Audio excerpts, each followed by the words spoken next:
అందరికీ నేను లక్ష్మీ రాజమండ్రి అమ్మాయి. మనలో చాలామందికి కాలీఫ్లవర్ కర్రీ అంటేనే ఇష్టం ఉండదు, కానీ కాలీఫ్లవర్ డైలాగ్ అంటే చాలా ఫేమస్. నా చెవిలో కాలీఫ్లవర్ పెట్టకు అని అంటారు. ఆ డైలాగ్ ఎంత ఫేమస్సో ఇప్పుడు నేను చేసే కాలీఫ్లవర్ 65 కూడా అంతే ఫేమస్. మీలో చాలామందికి కాలీఫ్లవర్తో చేసే డిఫరెంట్ డిషెస్ ఇష్టమే కదా. అయితే ఇప్పుడు నేను కాలీఫ్లవర్ 65 చేస్తున్నా. నా స్టైల్లో ఎలానో మీరు కూడా చూసేయండి. ఎవరండి కాలీఫ్లవర్ ఇష్టం లేదనేది? ఇలా చేసిన తర్వాత ఎవరైనా ఇష్టం లేదంటారా? ఖచ్చితంగా ఇష్టపడతారు. మీరు కూడా ఇలా ట్రై చేయండి.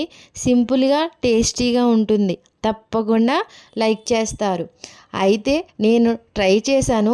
ఆఫ్టర్ రిజల్ట్ నిజంగా చాలా బాగా వచ్చింది. మీరు కూడా ట్రై చేయండి. మన ఛానల్లో పెట్టే వీడియోస్ మీకు నచ్చితే మన ఛానల్ని సబ్స్క్రైబ్